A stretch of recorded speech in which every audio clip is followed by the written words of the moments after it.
جانیں چلی جائیں، مالی نقصان، اولاد کا نقصان، نامنی ہو جائے گی آپ کی. ہم آزمائیں گے آپ کو خطروں میں ڈال دیں گے، خطروں کے ذریعے آزمائیں گے.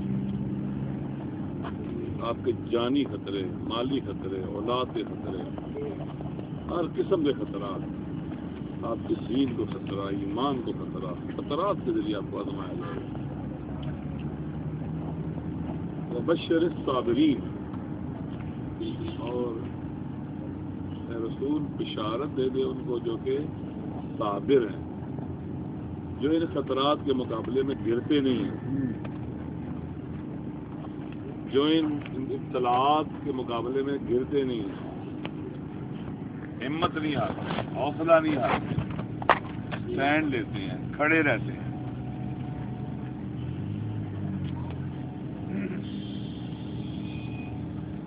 الذین اذا اصابتهم مصیبہ قالوا انا للہ وانا الیہ راجعون. جب ان پر مصیبتیں آتی ہیں تو ان کا تعلق خدا کے ساتھ اور بڑھ جاتا ہے، خدا کی طرف توجہ اور بڑھ جاتی ہے. اولئک علیہم صلوات من ربہم ورحمہ، ان پر اللہ کی طرف سے درود بھی ہے اور رحمت بھی ہے. واولئک هم المہتدون، اور یہ وہ لوگ ہیں جو ہدایت یافتہ ہیں. اللہ نے ابتلا کا شکار کرنا ہے، ہمارا امتحان لینا ہے خدا نے. انبیاء کوئی آپ دیکھیں، تاریخ کا مطالعہ کریں، جتنے لوگ خدا کے زیادہ قریب تھے اتنی ان کی ابتلاءات اور امتحانات سخت تھے. انبیاء کو دیکھیں، اہل بیت کو دیکھیں، اولیاء کو دیکھیں، تاریخ کی عظیم ترین ہستیوں کو دیکھیں، ان کی مشکلات اور سختیاں زیادہ تھیں. جتنا ہی کوئی پاکیزہ زیادہ تھا نا، جتنا ہی باتقوا زیادہ تھا، اتنی اس کی مصیبت، ابتلاء اور امتحان سخت تھا. پاکستان کی سرزمین پر ہم جو اہل بیت کے ماننے والے ہیں، ہم بھی ابتلاءات سے گزر رہے ہیں، امتحانات سے گزر رہے ہیں. اگر ہم ان امتحانات پر غلبہ پا لیں ہم طاقتور ہو جائیں گے. جب بھی انسان کسی مشکل پر غلبہ پاتا ہے تو کیا ہو جاتا ہے؟ طاقتور ہو جاتا ہے. غلبہ پانے کے لیے صبر چاہیے. ان ابتلاعات اور سختیوں اور خطرات اور ان بحرانوں کی مینجمنٹ صبر کے ذریعے ہوتی ہے. صبر ایک ایسی طاقت ہے جس کے ذریعے انسان بحرانوں کا رخ موڑ دیتا ہے. قرآن مجید میں متعدد جگہ پر آیا ہے کہ اگر تم مثلا صابروں کے بارے میں، صابر غلبہ پانے والے ہیں، کہ اگر تم 20 صابر ہو تو 200 پر غلبہ پا لیتے. لبوس میں آتا ہے تم 200 پر غلبہ پا لو گے. 20 صابر تمہارے مقابلے میں اگر 200 آ جائیں، تم 20 صابر ہو، ان 200 پر غلبہ پا لو.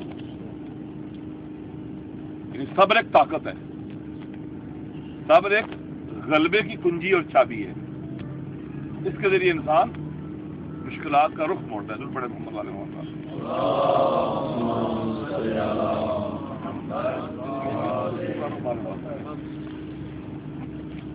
اچھا تو دوستو، ہم اب ان مشکلات کو اگر ان پر غلبہ پانا ہے صبر کی طاقت کے ذریعے سمجھنا بھی ضروری ہے. مشکلات کی پہچان اور شناخت ضروری ہے.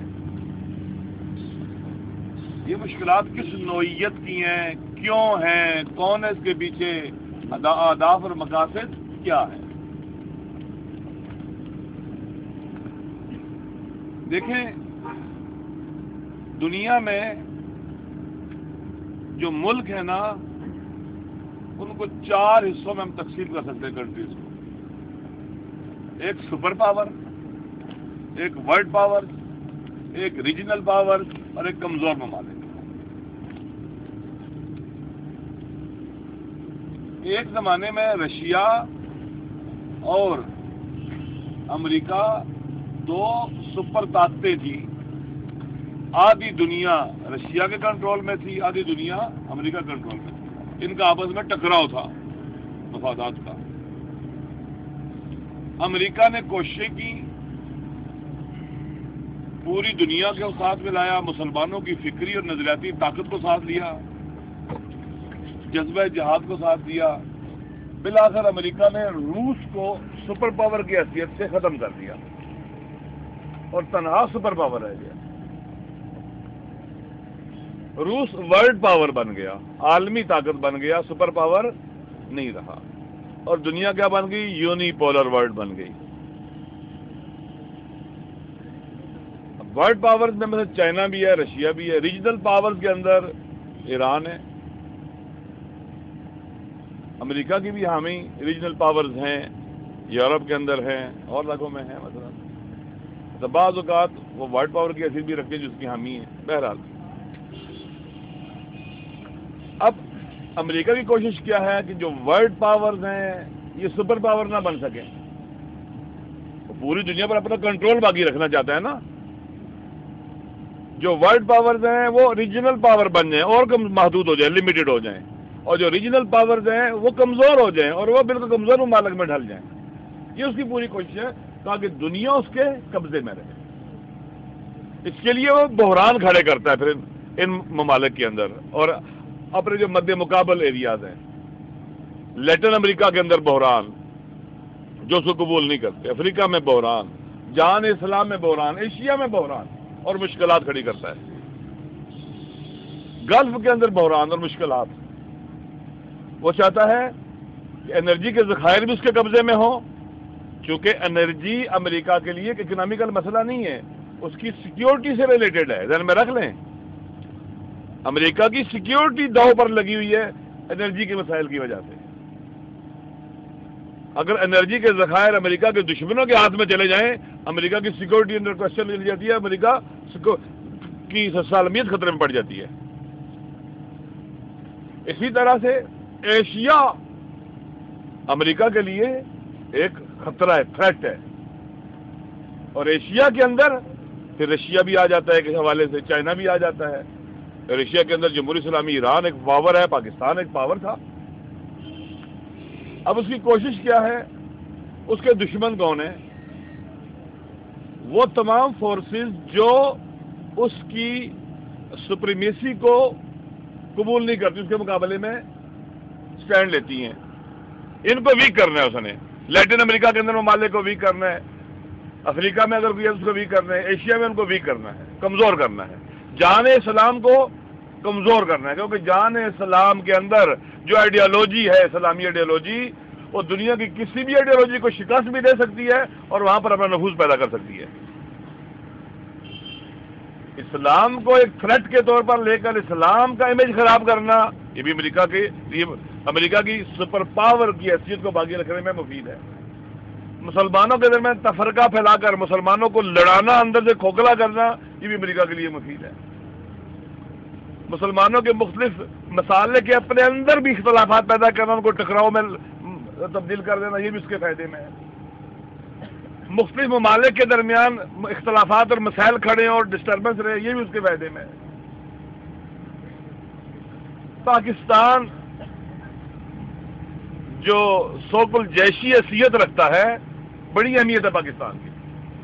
ایک طرف چائنا ہے جو ورلڈ پاور ہے اور سپر پاور بننے جا رہا ہے،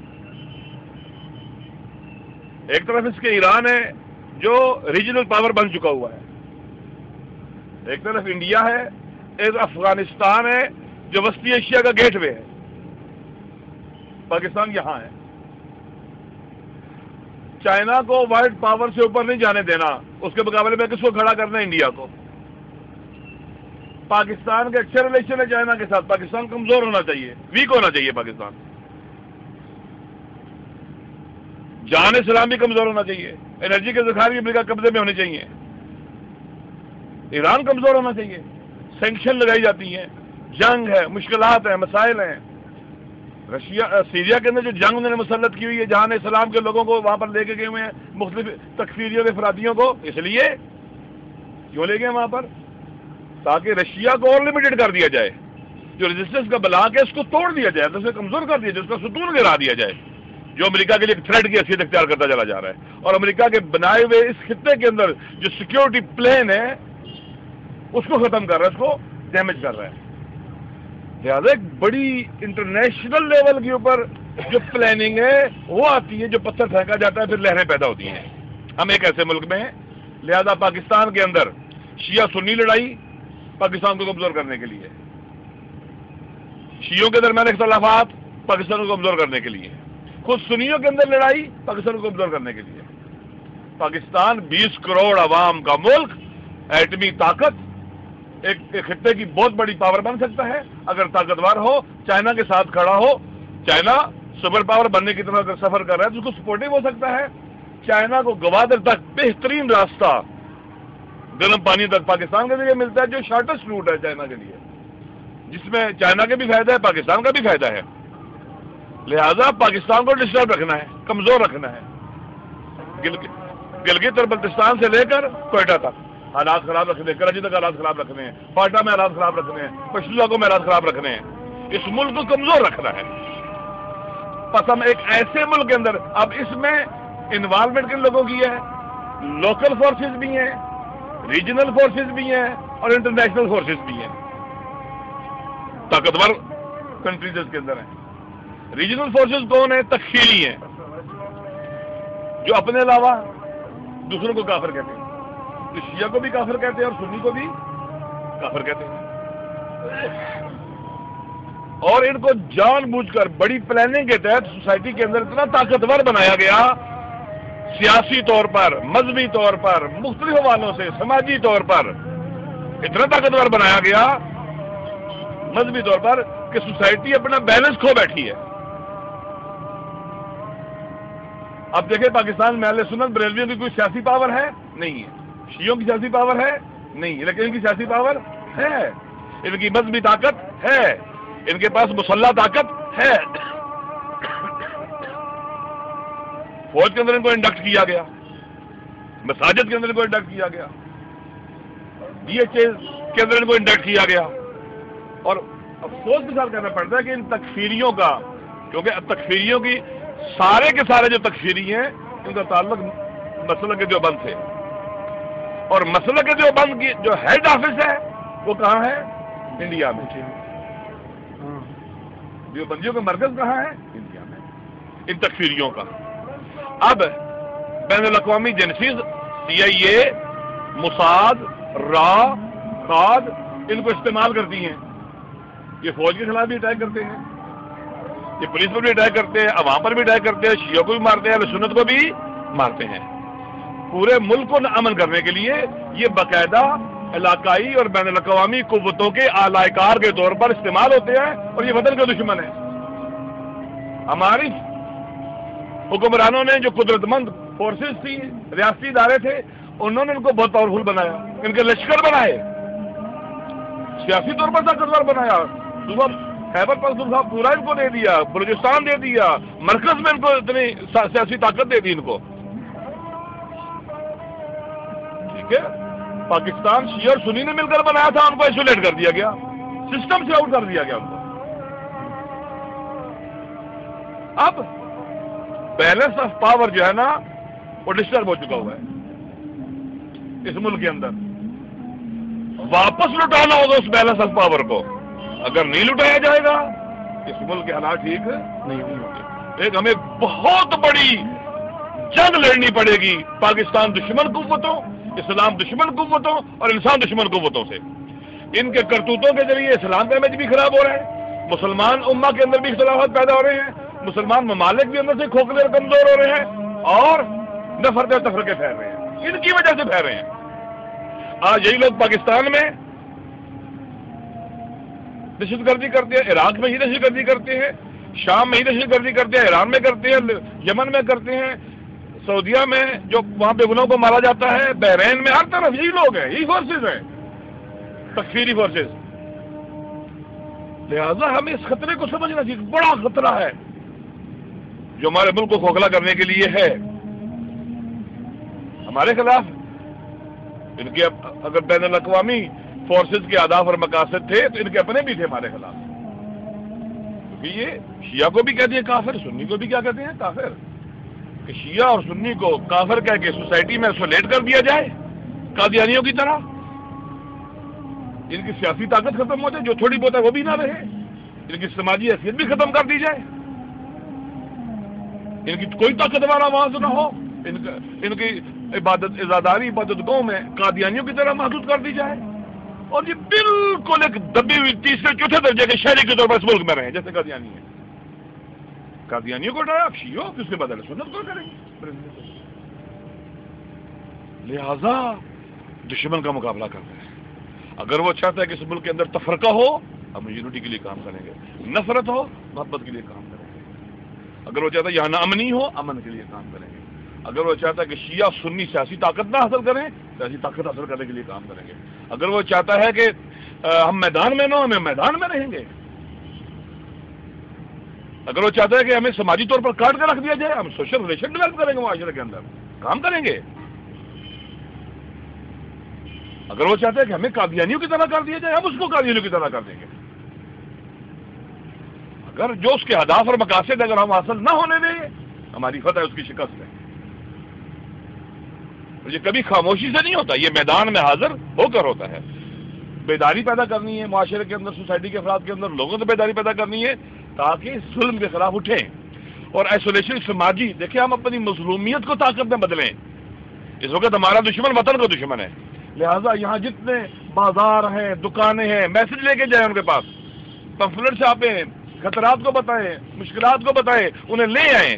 سوسائٹی کے جتنے لائرز ہیں ڈاکٹرز ہیں اسپتالوں میں جائیں، ڈاکٹروں کے پاس جائیں، وکلاء کے پاس جائیں، تاجروں کے پاس جائیں، دکانداروں کے پاس جائیں، اسکولوں اور کالجوں میں چلے جائیں، وہاں ان کو لڑکوں کو جا کے پکڑ تقسیم کر اس ملک کے اندر کیا ہو رہا ہے اور ان کو لائیں یہاں پر سب، تاکہ ہم اپنی مظلومیت کے ذریعے اپنے سوشل ریلیشنز کو بڑھائیں۔ یہ ہماری طاقت ہے، اپنا پیغام لوگوں تک پہنچائیں۔ خالی آئسولیٹ ہو کے بیٹھنا کافی نہیں ہے، یہاں بیٹھنا ہے، بیدار کرنا ہے، جگہ جگہ جانا ہے، روزانہ ہم جائیں میڈیا کے دفتروں کے جیو کے پاس جائیں، دنیا کے پاس جائیں، وہاں کے بات کریں ان کے ساتھ ہم جا کر، ڈیلی ہمارے وفد جانے چاہیے کہ ہم اپنی آواز کو طاقتور آواز میں تبدیل کریں نا، کیونکہ ہم نے ایک بڑی جنگ میں کے میدان میں قدم رکھا ہے اور ایک لمبی لڑائی ہے، اس میں جو تھک جائے گا وہ ہار جائے گا۔ لہذا یہاں بیٹھنا عبادت ہے، آنا عبادت ہے، رہنا عبادت ہے، اس کے لیے کام کرنا عبادت ہے، یہ واجب کفایہ ہے، عبادت ہے، یہ قربت اللہ بیٹھے عبادت ہے، مظلوموں کی حمایت کرنا، ظالموں کا مقابلہ اور نفرت کرنا، یہ اعلی ترین انسانی اسلامی اخلاقی دینی فرائض میں سے ہے۔ لہذا ہمیں سب ایک مورچہ ہے جہاں ہم بیٹھے ہوئے ہیں ظلم کے خلاف، لوگوں کو دعوت دینی چاہیے، رابطے بڑھانے چاہیے، تحرک پیدا کرنا چاہیے تاکہ یہاں لوگ آئیں، بیٹھیں، ہماری آواز طاقتور آواز بنے، ہم شہروں کے اندر چلے جائیں، شہروں میں گھس جائیں، لوگوں تک جائیں، اسکولوں کے باہر کھڑے ہو کے پمفلٹ تقسیم کریں، کالجوں میں جائیں، لوگوں کے پاس بتائیں اس ملک کے اندر کیا ہو رہا ہے۔ اور یہ جو فورسز ہیں، یہ تکفیری فورسز ہیں، یہ شیعہ کو بھی کافر کہتی ہیں، سنی کو بھی کافر کہتی ہیں، وطن کے دشمن ہیں، امریکہ کی ایجنٹ ہیں، انڈیا کی ایجنٹ ہیں، اسرائیل کے ایجنٹ ہیں یہ، اور امریکہ نے پورے جہان اسلام کو دیکھے کیسے ڈسٹرب کیا ہوا ہے، آپس میں ٹکرایا ہوا ہے، مسائل کھڑے کیے ہوئے ہیں پورے جہان اسلام کو ڈسٹربنس ہے کہ ایشیا نے دنیا کو آئندہ لیڈ کرنا ہے۔ یورپ کا ڈکلائن شروع ہے، یورپ کا زوال شروع ہے، ایشیا ہر لحاظ سے رچ ہے، یورپ سے ہر لحاظ سے رچ ہے، یورپ سے۔ یہاں معدنی ذخائر دیکھیں، انرجی کے ذخائر دیکھیں، افراد جو کنزیومرز کی منڈی دیکھیں، کتنی بڑی آبادی ہے، ایشیا کی آبادی ایک طرف، پوری دنیا کی آبادی ایک طرف، بہت بڑی اسکل مین پاور دیکھیں، یہاں پر چیپ لیبر ہے، یہاں بہت بڑی منڈی ہے۔ ایشیا دنیا کو اندر لیڈ کرے گا، ایشیا میں جان اسلام ہے، ایشیا کے اندر جان اسلام کی آئیڈیالوجی پوری دنیا کو لیڈ کر سکتی ہے اگر ایک دوسرے کے پیچھے نہ پڑیں تو، اور جائے نا ان کو تو۔ لہذا ہم نے حکمت کے ساتھ چلنا ہے، لہذا ہم اپنے ریلیشن اہل سنت کے ساتھ بڑھائیں، اپنی سیاسی طاقت میں اضافہ کریں، اپنی سیاسی اثر نفوذ میں اضافہ کریں، سماجی ریلیشن بڑھائیں، وحدت، یونٹی، جو بھی ہم کر سکتے ہیں ان امور کو انجام دیں۔ اگر دشمن جو ہدف رکھتا ہے اگر ہم اس کو یہ کام نہ کرنے دیں یا ہم اس میں کامیاب ہو جائیں دشمن کی شکست ہے۔ جنگ ہوتی ہے، لڑائی میں بندے شہید ہوتے ہیں، لبنان میں 2006 میں اسرائیل نے حملہ کیا، شکست کس کو ہوئی؟ اسرائیل کو، بندے مرے، حزب اللہ کے بہت لوگ وہاں پر لوگ شہید ہوئے ہیں، عام عوام تباہی بچی ہے، کیوں؟ جو اسرائیل کا ہدف تھا اس میں ناکام ہو گیا، اسرائیل کا ہدف جو تھا اس میں کیا ہو گیا؟ وہ ایران عراق جنگ میں کس کو شکست ہوئی؟ بہت لاکھوں لوگ شہید زخمی ہیں. شکست صدام کو ہوئی. کیوں؟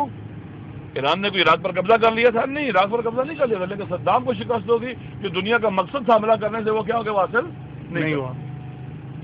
ہم بھی اگر دشمن کے مقصد کو عملی نہ ہونے دیں، ان کے جو اہداف اور مقاصد اس کو شکست دیں، شہادت ہمارا ورثہ ہے. دشمن کو شکست ہے.